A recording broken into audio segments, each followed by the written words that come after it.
നിങ്ങൾ ഗാസയെക്കുറിച്ച് കേൾക്കുമ്പോൾ എന്താണ് നിങ്ങളുടെ മനസ്സിലേക്ക് വരുന്നത്? ബോംബിങ്, തകർന്ന കെട്ടിടങ്ങൾ, പലായനം ചെയ്യുന്ന ആളുകൾ, ശരിയല്ലേ? എന്നാൽ നിങ്ങൾക്കറിയുമോ, ഈ പോരാട്ടത്തിൽ സാധാരണക്കാരായ ഫലസ്തീനികൾ ഇരകളാകുന്നത് ഇസ്രയേൽ സൈന്യത്തിന്റെ ആക്രമണം കൊണ്ട് മാത്രമല്ല, സ്വന്തം മണ്ണിലെ ഹമാസിന്റെ തന്ത്രങ്ങൾ കൊണ്ടും കൂടിയാണ്. ഇസ്രയേൽ അവരുടെ സൈനിക നീക്കങ്ങൾ ശക്തമാക്കുമ്പോൾ ഹമാസ് ഒരു പുതിയ ഗെയിം കളിക്കുകയാണ്. അത് മനുഷ്യകവചത്തിന്റെ ഗെയിമാണ്. ആളുകളെ അവരുടെ വീടുകളിൽ തന്നെ ഭീഷണിപ്പെടുത്തി നിർത്തി ലോകത്തിന് മുന്നിൽ ഇസ്രയേലിനെ പ്രതിക്കൂട്ടിൽ നിർത്താനുള്ള ഒരു കളി. ഒരു വശത്ത് ഇസ്രയേലിന്റെ ആക്രമണം, മറുവശത്ത് ഹമാസിന്റെ തന്ത്രപരമായ നീക്കങ്ങൾ. ഈ രണ്ട് ശക്തികൾക്കിടയിൽ അരങ്ങേറുന്ന ദുരന്ത നാടകത്തിന്റെ പിന്നാമ്പുറങ്ങളിലേക്ക് നമുക്കൊന്ന് സഞ്ചരിക്കാം. ഇസ്രയേലിന്റെ സൈനിക ശക്തിയും അതിന് പിന്നിലുള്ള തന്ത്രങ്ങളും, ഒപ്പം ഹമാസ് എന്തിനാണ് സാധാരണക്കാരെ ഉപയോഗിക്കുന്നത് എന്നും നമ്മൾ ഈ വീഡിയോയിൽ വിശദമായി തന്നെ ചർച്ച ചെയ്യും. ഒരുപാട് തെറ്റിദ്ധരിക്കപ്പെട്ട കാര്യങ്ങൾക്കുള്ള ഉത്തരമാണിത്. ഇസ്രയേൽ സൈന്യം ഗാസയിൽ അവരുടെ സൈനിക നീക്കം ശക്തിപ്പെടുത്തുകയാണ്. ഹമാസിന്റെ ശേഷിക്കുന്ന ശക്തി കേന്ദ്രങ്ങളായ ഗാസ നഗരത്തിലേക്ക് ഇസ്രയേൽ സൈന്യം കടന്നു ചെല്ലുമ്പോൾ സാധാരണക്കാർ പലായനം ചെയ്യാനുള്ള വഴികൾ തേടുന്നു. ഏകദേശം 10 ലക്ഷത്തോളം ഫലസ്തീനികൾ താമസിക്കുന്ന ഗാസ നഗരത്തിലെ വലിയൊരു ശതമാനം പേരും ഇതിനകം തന്നെ വീടൊഴിഞ്ഞുപോയി. ഇസ്രയേൽ സൈന്യം സാധാരണക്കാർക്ക് സുരക്ഷിതമായി ഒഴിഞ്ഞു പോവാനുള്ള വഴികൾ തുറന്നുകൊടുത്തു. ഗാസ നഗരത്തിലെ താമസക്കാർക്ക് തെക്കൻ ഗാസയിലെ ഖാൻ യൂനിസിലേക്കും അൽമവാസിലേക്കും പോകാനായി ഇസ്രയേൽ നിർദ്ദേശം നൽകിയിട്ടുമുണ്ട്. ഒരു വശത്ത് ഇസ്രയേൽ ജനങ്ങൾക്ക് സുരക്ഷിതമായി ഒഴിഞ്ഞു പോകാനുള്ള വഴികൾ തുറന്നു കൊടുക്കുമ്പോൾ മറുവശത്ത് ഹമാസ് ഈ പലായനം തടയാനായി ശ്രമിക്കുകയാണ്. ഹമാസ് സാധാരണക്കാരെ അവരുടെ വീടുകളിൽ തന്നെ നിർബന്ധിച്ച് നിർത്തുന്നു എന്ന ആരോപണവും ശക്തമാണ്. സ്ഥലം വിട്ടുപോയാൽ പിന്നീട് തിരികെ വരുമ്പോൾ കൊല്ലുമെന്ന് ഭീഷണിപ്പെടുത്തുന്നതായും റിപ്പോർട്ടുകളുണ്ട്. സുരക്ഷിതമായ സ്ഥലങ്ങളിലേക്ക് മാറാൻ ശ്രമിക്കുന്നവരെ ഹമാസ് ഭീകരർ ആക്രമിക്കുന്നതായും ചില മാധ്യമങ്ങൾ റിപ്പോർട്ട് ചെയ്യുന്നു. ഇസ്രയേലിന്റെ സൈനിക മേധാവിത്വം വെറും ഒരു സൈന്യമല്ല, അതായത് ഇസ്രയേലിന്റെ സൈനിക ശക്തി വെറും ആയുധങ്ങളിൽ മാത്രം ഒതുങ്ങുന്നില്ല. അത് അവരുടെ തത്വശാസ്ത്രത്തിന്റെ ഭാഗമാണ്. ചുറ്റും ശത്രുരാജ്യങ്ങളാൽ വലയം ചെയ്യപ്പെട്ട ഒരു ചെറിയ രാജ്യത്തിന് പ്രതിരോധം ഒരു അത്യാവശ്യമായിട്ടുള്ളൊരു കാര്യമാണ്. ഈ സാഹചര്യമാണ് ഇസ്രയേലിലെ സൈന്യത്തെ ലോകത്തിലെ ഏറ്റവും കാര്യക്ഷമമായ സൈന്യങ്ങളിൽ ഒന്നാക്കി മാറ്റിയത്. അവരുടെ സൈന്യത്തെ ഇസ്രായേൽ ഡിഫൻസ് ഫോഴ്സ് അഥവാ IDF എന്നാണ് വിളിക്കുന്നത്. IDFന്റെ ശക്തിക്ക് പല കാരണങ്ങളുമുണ്ട്. ഒന്ന്, അത്യാധുനിക പ്രതിരോധ സാങ്കേതിക വിദ്യ. ഇസ്രയേൽ പ്രതിരോധ സാങ്കേതിക വിദ്യയിൽ ലോകത്തിന് തന്നെ മാതൃകയാണ്. അവരുടെ അയൺ ഡോം എന്ന മിസൈൽ പ്രതിരോധ സംവിധാനം ഹമാസിന്റെ റോക്കറ്റ് ആക്രമണങ്ങളെ ഫലപ്രദമായി പ്രതിരോധിക്കാൻ സഹായിക്കുന്നു. കൂടാതെ അത്യാധുനിക ടാങ്കുകൾ, സൈബർ സുരക്ഷാ സംവിധാനങ്ങൾ, ഡ്രോണുകൾ, ഇന്റലിജൻസ് സാങ്കേതിക വിദ്യകൾ എന്നിവയെല്ലാം അവർക്ക് മുൻതൂക്കം നൽകുന്നു. ഹമാസിന്റെ തുരങ്കങ്ങളെ കണ്ടെത്താനും അവരുടെ ആയുധ ശേഖരങ്ങൾ നശിപ്പിക്കാനും ഇസ്രയേൽ ഉപയോഗിക്കുന്നത് ഈ നൂതന സാങ്കേതിക വിദ്യയാണ്. 2, കൃത്യതയോടെയുള്ള ആക്രമണങ്ങൾ. ഇസ്രയേൽ ലക്ഷ്യമിടുന്നത് ഹമാസിന്റെ സൈനിക കേന്ദ്രങ്ങൾ മാത്രമാണ്. ഇതിനായി അവർ അത്യാധുനിക ഇന്റലിജൻസ് സംവിധാനങ്ങളാണ് ഉപയോഗിക്കുന്നത്. ഹമാസിന്റെ കമാൻഡ് സെന്ററുകൾ, ആയുധപ്പുരകൾ, റോക്കറ്റ് ലോഞ്ചറുകൾ എന്നിവയെല്ലാം അവർ കൃത്യമായി കണ്ടെത്തി ആക്രമിക്കുന്നു. പക്ഷേ ജനസാന്ദ്രതയേറിയ ഗാസയിൽ ഇത് വളരെ വെല്ലുവിളിയാണ്. അതിനാൽ തന്നെയാണ് സാധാരണക്കാർക്ക് മുന്നറിയിപ്പ് നൽകി ഒഴിപ്പിക്കാനായി ഇസ്രയേൽ ശ്രമിക്കുന്നത്.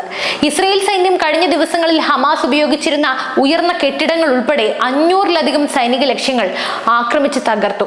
ഗാസ തുറമുഖം, തെക്കൻ അൽറിമാൻ തുടങ്ങിയ പ്രദേശങ്ങളിലെ ഹമാസിന്റെ കേന്ദ്രങ്ങളാണ് അവർ പ്രധാനമായും ലക്ഷ്യമിട്ടത്. 3, വ്യോമാക്രമണങ്ങളുടെ ശക്തി. ഇസ്രയേലിന്റെ വ്യോമസേന അതീവ ശക്തമാണ്. അമേരിക്കൻ നിർമ്മിത F-16, F-35 യുദ്ധവിമാനങ്ങൾ അവരുടെ കൈവശമുണ്ട്. ഈ വിമാനങ്ങൾ ഉപയോഗിച്ചാണ് അവർ ഗാസയിൽ ഹമാസിന്റെ കെട്ടിടങ്ങളും തുരങ്കങ്ങളും നശിപ്പിക്കുന്നത്. ഒറ്റയടിക്ക് ഇത്രയധികം സൈനിക ലക്ഷ്യങ്ങൾ ആക്രമിക്കാൻ അവർക്ക് സാധിച്ചത് ഈ വ്യോമശക്തിയുടെ ഫലമായിട്ടാണ്. ഹമാസിന്റെ പുതിയ സൈനിക തന്ത്രങ്ങളെക്കുറിച്ചും ഇനി മനസ്സിലാക്കാം. മനുഷ്യകവചത്തിന്റെ ദുരന്തം ഇസ്രയേലിന്റെ ഈ ശക്തിക്ക് മുന്നിൽ ഹമാസ് നേരിട്ടുള്ള സൈനിക ഏറ്റുമുട്ടലുകൾ ഒഴിവാക്കുന്നു. പകരം അവർ ഒരു അസമമായ യുദ്ധതന്ത്രമാണ് ഉപയോഗിക്കുന്നത്. അത് മനുഷ്യ കവചം തന്നെയാണ്. ഹമാസ് ബന്ദികളാക്കിയ ഇസ്രയേൽ പൗരന്മാരെ സംബന്ധിച്ച റിപ്പോർട്ടുകൾ ഇപ്പോൾ പുറത്തു വരുന്നുണ്ട്. ഗാസയിൽ ഇസ്രയേൽ നടത്തുന്ന കര ആക്രമണത്തിന് മുന്നോടിയായി ഹമാസ് ബന്ദികളെ ഭൂഗർഭ തുരങ്കങ്ങളിൽ നിന്നും മാറ്റിയതായാണ് സൂചന. എന്തിനാണ് ഈ നീക്കം? ഇതിനൊരു വ്യക്തമായ കാരണമുണ്ട്. ഇസ്രയേൽ സൈന്യം ഈ തുരങ്കങ്ങളിൽ ആക്രമണം നടത്തിയാൽ ബന്ദികൾ കൊല്ലപ്പെടാൻ സാധ്യതയുണ്ട്. അങ്ങനെ സംഭവിച്ചാൽ അന്താരാഷ്ട്ര സമൂഹത്തിന് മുന്നിൽ ഇസ്രയേൽ കൂടുതൽ പ്രതിരോധത്തിലാകും. ഹമാസിന്റെ ഈ നീക്കം വളരെ തന്ത്രപരമാണ്. അവർക്ക് വെടിനിർത്തലിനും ബന്ദികളെ മോചിപ്പിക്കാനുമുള്ള ഒരു വിലപേശൽ ശക്തിയായി ഇതിനെ ഉപയോഗിക്കാം. ഹമാസ് അവരുടെ ശക്തി കേന്ദ്രങ്ങളിൽ നഗരത്തിന്റെ ജനസാന്ദ്രത കൂടിയ ഭാഗങ്ങളിലാണ് നിർമ്മിച്ചിരിക്കുന്നത്. അവിടെ തന്നെയാണ് അവർ ആയുധങ്ങളും ശേഖരിച്ചിരിക്കുന്നത്. ഈ സ്ഥലങ്ങളിൽ ഇസ്രയേൽ ആക്രമണം നടത്തുമ്പോൾ സാധാരണക്കാർക്ക് പരിക്കേൽക്കാനോ ജീവൻ നഷ്ടപ്പെടാനോ സാധ്യതയുണ്ട്. ഈ ദുരന്തങ്ങൾ ലോകം കാണുമ്പോൾ ഇസ്രയേലിനെതിരെ ശക്തമായ പ്രതിഷേധമുയരും. ഈ സാഹചര്യം ഹമാസ് മുതലെടുക്കുന്നു. ഇസ്രയേൽ സൈന്യത്തെ നേരിടാൻ ഹമാസ് ഇപ്പോൾ പുതിയ സൈനിക തന്ത്രങ്ങൾ മെനയുകയാണ്. ഹമാസിന്റെ സൈനിക വിഭാഗത്തിലെ പ്രമുഖരായ കമാൻഡർമാർക്ക് ഇതിന്റെ ചുമതല നൽകിയിട്ടുണ്ട്. സൈനിക വിഭാഗം തലവൻ അസ് അൽ ദിൻ ഹദ്ദാദ്, ഓപ്പറേഷൻ വിഭാഗം തലവൻ റായിദ് സാദ്, ഇന്റലിജൻസ് മേധാവി മുഹമ്മദ് ദൈ, കൂടാതെ ഗാസ ബ്രിഗേഡിലെ മുതിർന്ന സൈനികനായ മഹാനദ് രജബ് എന്നിവർക്കാണ് ഈ നീക്കങ്ങളുടെ മേൽനോട്ടം. അന്താരാഷ്ട്ര ഇടപെടലുകളും ബന്ദികളുടെ മോചനവും ഗാസയിൽ നടക്കുന്ന കാര്യങ്ങളിൽ അന്താരാഷ്ട്ര സമൂഹം വലിയ ആശങ്കയിലാണ്. ഐക്യരാഷ്ട്രസഭയുടെ കണക്കുകൾ പ്രകാരം ഇതിനകം 2,80,000-ലധികം ഗാസ നിവാസികൾ വീട് വിട്ട് പലായനം ചെയ്തിട്ടുണ്ട്. അതേസമയം ഹമാസ് പരമാവധി ആളുകളെ സ്ഥലത്ത് തന്നെ നിലനിർത്താനായി ശ്രമിക്കുന്നു. ഈ സാഹചര്യത്തിൽ സാധാരണക്കാരുടെ ജീവൻ രക്ഷിക്കുക എന്നത് വലിയ വെല്ലുവിളിയാണ്. ഹമാസിനെ ഉന്മൂലനം ചെയ്യുക എന്ന പ്രഖ്യാപിത ലക്ഷ്യത്തോടെയാണ് ഇസ്രയേൽ ഇപ്പോൾ മുന്നോട്ട് പോകുന്നത്. ഇതിന്റെ ഭാഗമായി 10 ലക്ഷത്തോളം ഫലസ്തീനികൾ അഭയം പ്രാപിച്ചിരിക്കുന്ന ഗാസ നഗരം പിടിച്ചെടുക്കാൻ അവർ പദ്ധതിയിടുന്നു. എന്നാൽ ഹമാസിന്റെ ഈ യുദ്ധതന്ത്രങ്ങൾക്ക് മുമ്പിൽ ഇസ്രയേൽ സൈന്യം എങ്ങനെ പ്രതികരിക്കുമെന്നതാണ് ഇനി നിർണായകമായിട്ടുള്ള കാര്യം. ഈ സമയത്താണ് അമേരിക്ക ഈ വിഷയത്തിൽ ഇടപെടുന്നത്. വെടിനിർത്തൽ, ബന്ദികളുടെ മോചനം എന്നിവയെക്കുറിച്ച് സംസാരിക്കാൻ അമേരിക്ക മുൻകൈ എടുക്കുന്നു. ഹമാസിന്റെ പിടിയിലുള്ള ബന്ദികളെ എങ്ങനെ മോചിപ്പിക്കാമെന്നും ഗാസയെ എങ്ങനെ പുനർനിർമ്മിക്കാമെന്നും ചർച്ച ചെയ്യാൻ അവർ ശ്രമിക്കുകയാണ്. 48 ബന്ദികളിൽ 20 പേരെങ്കിലും ഇപ്പോഴും ജീവിച്ചിരിപ്പുണ്ടെന്നാണ് അമേരിക്ക കരുതുന്നത്. American state secretary Marco Rubio ഇപ്പോൾ ഇസ്രയേൽ സന്ദർശിച്ച് കാര്യങ്ങൾ വിലയിരുത്തുന്നുമുണ്ട്. എന്തായാലും നിലവിൽ ചർച്ചകൾക്ക് തടസ്സമില്ലാതെ സൈനിക നടപടികൾ തുടരുമെന്നാണ് അറിയിക്കുന്നത്. ഒരു യുദ്ധത്തിന്റെ ഇരുളടഞ്ഞ വശം കൂടി നമുക്കറിയാം. ഹമാസ് അവരുടെ സ്വന്തം ജനത്തെ തന്നെ മനുഷ്യ കവചമായി ഉപയോഗിക്കുന്നു എന്ന ആരോപണം ശരിയാണെങ്കിൽ അത് യുദ്ധത്തിലെ ഏറ്റവും ക്രൂരമായ പ്രവൃത്തികളിലൊന്നാണ്. ഇത് അന്താരാഷ്ട്ര നിയമങ്ങളുടെ ലംഘനമാണ്. എന്നാൽ ഇസ്രയേൽ സൈന്യവും സാധാരണക്കാർക്ക് പരിക്കേൽക്കുന്ന രീതിയിലുള്ള ആക്രമണങ്ങൾ നടത്തുന്നു എന്ന ആരോപണങ്ങളുമുണ്ട്. ഇരുപക്ഷവും അവരുടെ താല്പര്യങ്ങൾക്കനുസരിച്ച് യുദ്ധം ചെയ്യുമ്പോൾ നഷ്ടപ്പെടുന്നത് മനുഷ്യ ജീവനുകളാണ്. ഗാസയിലെ സാഹചര്യം വളരെ സങ്കീർണമാണ്.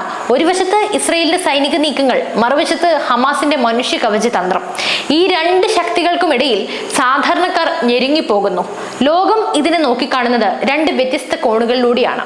ഒരു കൂട്ടർ ഇസ്രായേലിനെ പിന്തുണയ്ക്കുമ്പോൾ മറ്റൊരു കൂട്ടർ ഫലസ്തീൻ ജനതയുടെ ദുരിതങ്ങളെക്കുറിച്ച് സംസാരിക്കുന്നു. ഈ സംഘർഷം എപ്പോൾ അവസാനിക്കുമെന്നോ ഇതിന്റെ ഭവിഷ്യത്തുകൾ എന്തായിരിക്കുമെന്നോ പറയാൻ കഴിയില്ല.